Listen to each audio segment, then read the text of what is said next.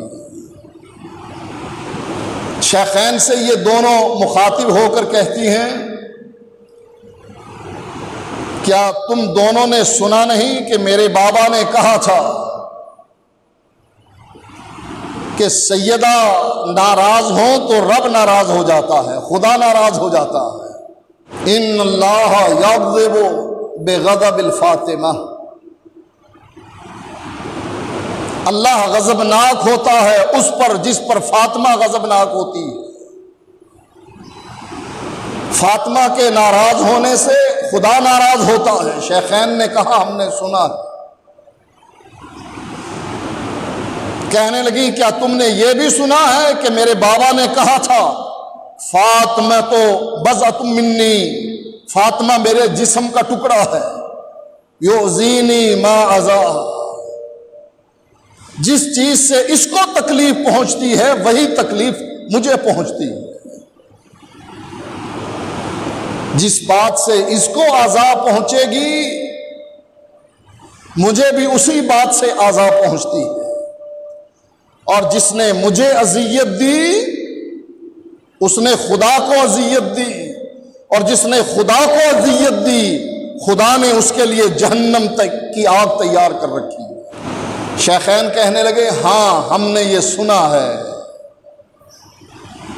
ہم نے یہ حدیث بھی سنی ہے۔ کہنے لگی پھر خدا کی قسم ہے میں مرنے کے بعد سب سے پہلے اپنے بابا سے تم دونوں کی شکایت کروں گی کہ تم نے مجھ کو بڑا ستایا، تم نے مجھ پر بڑا ظلم کیا۔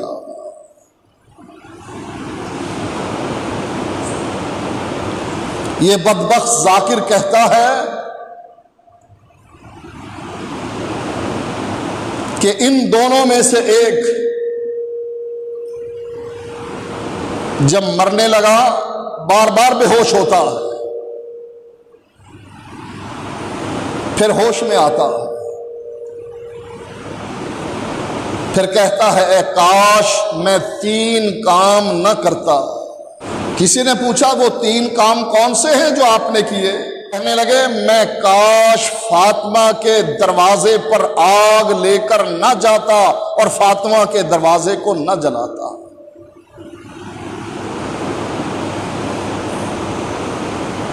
میں بے ہوش ہوتا ہوں، مجھے فرشتے نظر آتے ہیں اور فرشتے یہ کہہ رہے ہیں کہ چونکہ تو نے فاطمہ پر ظلم کیا لہذا ہم نے تیرے لیے جہنم کی آگ تیار کر رکھی ہے۔ کس کے لیے؟ ابو بکر اور عمر کے لیے، جس کے بارے میں اللہ کے نبی نے فرمایا تھا، اور آپ نے ابو بکر صدیق نے خود پوچھا تھا کہ جنت کے 8 دروازے ہیں، ہر دروازے سے لوگ گزریں گے۔ اے اللہ کے نبی، کیا آپ کی امت میں کوئی ایسا انسان بھی ہے جسے جنت کے 8 دروازے بلائیں؟ فرمانے لگے اللہ کے نبی، ابو بکر مجھے اللہ سے امید ہے کہ جس کو جنت کے 8 دروازے بلائیں گے میری امت میں سے وہ تو ہوگا۔ اس کو جہنم کے فرشتے کہہ رہے ہیں رب نے تیرے لیے جہنم تیار کر رکھی ہے، کہ جب اللہ کے نبی معراج پر گئے یا آپ نے خواب دیکھا ایک محل نظر آیا، فرشتوں سے پوچھنے لگے یہ خوبصورت محل کس کا ہے؟ کہا ایک عربی کا۔ کہا میں عربی ہوں نا؟ کہا نہیں آپ کا نہیں۔ کہا پھر کس کا ہے؟ کہا ایک قریشی کا۔ کہا میں قریشی ہوں نا؟ کہا نہیں آپ کا نہیں۔ کہا کس کا ہے پھر؟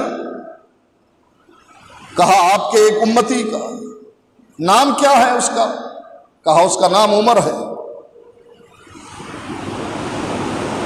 اللہ کے نبی کے دل میں یہ خواہش پیدا ہوئی تھی کہ میں اس محل کو دیکھوں، لیکن جب محل پر عمر کا نام آیا اور اس محل کے صحن میں ایک عورت کو بیٹھے ہوئے دیکھا، دل چاہتا تھا کہ اس محل کی سیر کروں،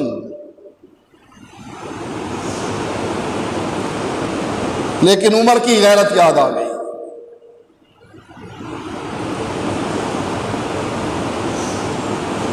واپس آئے اور عمر سے کہنے لگے عمر، میں نے ایک محل دیکھا، میرے دل میں تمنا پیدا ہوئی کہ محل کی سیر کروں، میں نے اس کے صحن میں ایک نوجوان عورت کو بیٹھا ہوا دیکھا اور مجھ کو پتہ لگا وہ تیرا محل ہے، مجھے تیری غیرت یاد آ گئی، تیری غیرت کی وجہ سے میں اس محل میں داخل نہ ہو سکا۔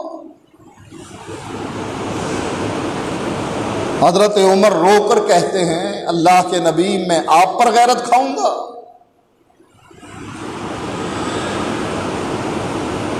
اس کو یہ ذاکر حرامی کیا کہتا ہے، یہ متے کی اولاد کیا کہتا ہے، یہ کنجریوں کا بیٹا کیا کہتا ہے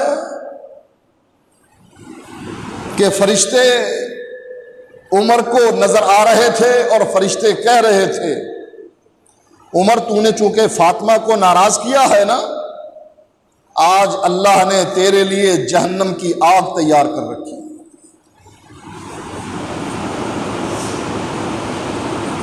اور اگر ان کا یہ قانون مان لیا جائے کہ جس سے فاطمہ ناراض ہوتی ہیں اس سے نبی ناراض ہوتا ہے، جس سے نبی ناراض ہوتا ہے اس سے اللہ ناراض ہوتا ہے، اور جس سے اللہ ناراض ہوتا ہے اللہ اس کے لیے جہنم تیار کرتا ہے، اگر یہ قانون اور اصول اسی طریقے سے مانا جائے، ان کو پتہ نہیں کہ ان کے فتوے کی زد کہاں کہاں پڑتی ہے۔ حضرت فاطمہ رضی اللہ تعالی عنہا حضرت علی کی بیوی تھی، بخاری کی روایت ہے ان علی ابن ابی طالب خطب بنت ابی جہل وعندہ فاطمہ، حضرت علی ابن ابی طالب نے ابو جہل کی بیٹی کو نکاح کا پیغام بھیجا،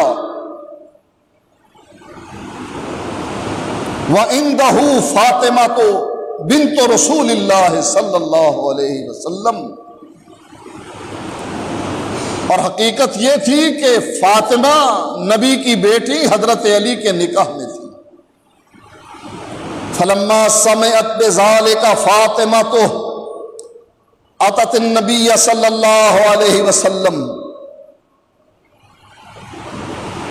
جب حضرت فاطمہ نے حضرت علی کی یہ حرکت دیکھی، ان کو یہ بات معلوم ہوئی، وہ اپنے بابا کے گھر تشریف لائی، فقالت له ان قومك يتحدثون انك لا تغضب لبناتك، بابا باہر لوگ یہ پروپیگنڈا کر رہے ہیں کہ محمد الرسول اللہ اپنی بیٹیوں کے مسئلے میں کسی سے ناراض نہیں ہوتے ہیں. وَهَذَا عَلِيٌّ نَاكِحًا ابْنَةَ أَبِي جَهْلٍ، اور یہ علی ابو جہل کی بیٹی سے نکاح کرنا چاہتا ہے. حدیث کے راوی مسور بن مخرمہ کہتے ہیں فسمعت رسول اللہ صلی اللہ علیہ وسلم وهو يخطب الناس في ذلك على منبره هذا، میں نے اللہ کے نبی کو مسجد نبوی کے اس منبر پر خطبہ دیتے ہوئے سنا. وہ کہہ رہے تھے ان فاطمہ منی وانی اتخوف ان تفتن فی دینہا، فاطمہ میرے جسم کا ٹکڑا ہے اور مجھے ڈر ہے کہ اس کے دین پر کوئی آفت نہ آ جائے. ثم ذکر سحر اللہ من بنی عبد شمس، پھر اللہ کے نبی نے اپنے دوسرے داماد جو عبد شمس قبیلے سے تھا اس کا تذکرہ کیا. فَأَثْنَى عَلَيْهِ فِي مُصَاهَرَتِهِ إِيَّاهُ، پھر آپ نے اپنے دوسرے داماد کی تعریف کی. قال حدثنی فصدقنی، جب بھی میرے دوسرے داماد نے بات کی سچی کی. ووعدنی فاوفی لی، جب مجھ سے وعدہ کیا اس نے وعدے کو پورا کیا. وانی لست احرم حلالا ولا احل حراما، میں حرام کو حلال نہیں کرتا اور شادیوں کا حق ہے ہر آدمیوں کو، اور یہ حق علی ابن ابی طالب کو بھی ہے. میں اس مسئلے میں حلال چیز کو حرام نہیں کرتا اور حرام چیز کو حلال نہیں کرتا. ولیکن لیکن یہ بات یاد رکھو، واللہ اللہ کی قسم ہے، لا تجتمع بنت رسول اللہ صلی اللہ علیہ وسلم و بنت عدو اللہ. اللہ کی قسم یہ بات یاد رکھو کہ ایک آدمی کے نکاح میں اللہ کے رسول کی بیٹی اور اللہ کے دشمن کی بیٹی کبھی جمع نہیں ہو سکتی. مکانن واحدن ابدن، جب تک فاطمہ زندہ ہے فاطمہ کی زندگی میں علی ابو جہل کی بیٹی سے نکاح نہیں کر سکتا. ہاں ایک رستہ موجود ہے، وہ رستہ کیا ہے؟ مسور بن مخرمہ ہی بیان کرتے ہیں انہ سمع رسول اللہ صلی اللہ علیہ وسلم وہو علی المنبر وہو یقول ان بنی ہشام ابن المغیرہ استأذنونی ان ينکحوا ابنتہم علی ابن ابی طالب. آپ فرما رہے تھے منبر پر ہشام بن مغیرہ مجھ سے اجازت طلب کر رہے ہیں کہ وہ اپنی بیٹی علی ابن ابی طالب کے نکاح میں دے دیں. فلا آذن لهم ثم لا آذن لهم ثم لا آذن لهم. سن لو، میں کبھی بھی ان کو اجازت نہیں دیتا کہ فاطمہ کے ہوتے ہوئے ابو جہل کی بیٹی علی کے نکاح میں آئی. ثم لا آذن، میں پھر یہ کہتا ہوں میں اجازت نہیں دیتا. ثم لا آذن، پھر میں یہ کہتا ہوں کہ میں اجازت نہیں دیتا. ہاں ایک راستہ باقی رہتا ہے، الا ان یحب ابن ابی طالب اگر ابو علی ابن ابی طالب کے بیٹے کو ابو جہل کی بیٹی اتنی ہی پیاری ہے تو پھر کیا کرے؟ ان یطلق ابنتی وینکح ابنتہم، محمد کی بیٹی کو طلاق دے دے اور ابو جہل کی بیٹی سے نکاح پڑھ لے۔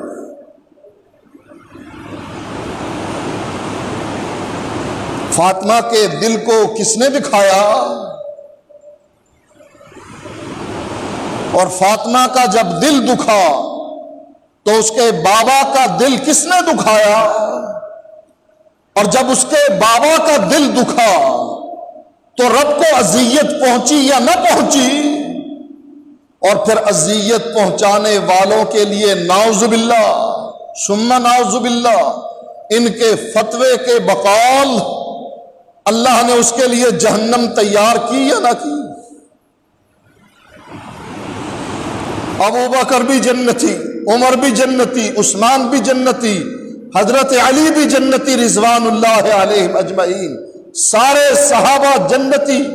لیکن ان متے کی اولاد کے فتوے کو اگر مان لیا جائے، جہاں ابو بکر جہنمی، عمر جہنمی، عثمان جہنمی، ان کے فتوے کے بقول علی ابن ابی طالب بھی جہنمی، حسن ابن علی بھی جہنمی، کیونکہ اس نے بھی فاطمہ کا حق، فاطمہ کی اولاد حسین کو نہیں دیا، خود نہیں لیا۔ حضرت علی نے بھی یہ حق نہ حسن کو دیا نہ حسین کو دیا، بیت المال کا حصہ بنایا۔ لوگ پتہ نہیں کیوں بے غیرت بن گئے ہیں، وہ سمجھتے ہیں کہ ہم ایم این اے سینیٹر بن گئے، ہمارے پاؤں کے نیچے بٹیرا آ گیا، پاؤں اٹھایا تو بٹیرا اڑ جائے گا، لہذا بے غیرت بن کر پارلیمنٹ میں بیٹھے ہوئے ہیں۔ ایک ایرانی عمران احمد شاہ، وہ اس عالم کے خلاف قرارداد منظور کروا لیتا ہے جس نے تھوڑی سی بات کی کہ فاطمہ سے غلطی ہوئی، اور ان بدبخت ذاکروں کو جو ابو بکر کو کنجر اور لعنتی کہہ رہا ہے، عمر کو جہنمی کہہ رہا ہے، ان پر کوئی قرارداد مذمت نہیں آتی ہے۔ کیوں؟ ایران ان کی پشت پر ہے، ان کو پتا ہے کہ جیسے انہوں نے کراچی میں حضرت علی کا یوم منانے کے لیے 24 گھنٹے کی مہلت دی اور حکومت گھٹنے ٹیکنے پر مجبور ہو گئی، ایسے ہی ان کے خلاف اگر ایکشن لیا گیا پورے ملک میں یہ آگ لگا دیں گے، قتل کرنا اہل سنہ کو شروع کر دیں گے۔ ان کے خلاف مقدمہ نہیں بنے گا، سنیوں کے خلاف بن جائے گا۔ اس لیے ہم بے غیرت بن کر زندگی بسر کر رہے ہیں۔ سنیوں کے ملک میں، ہاں ایران ہوتا نا، تہران میں یہودیوں کی عبادت گاہیں ایک کم 260 259 اور بے شمار عیسائیوں کے چرچ، اور سنیوں کی ایک مسجد بھی نہیں۔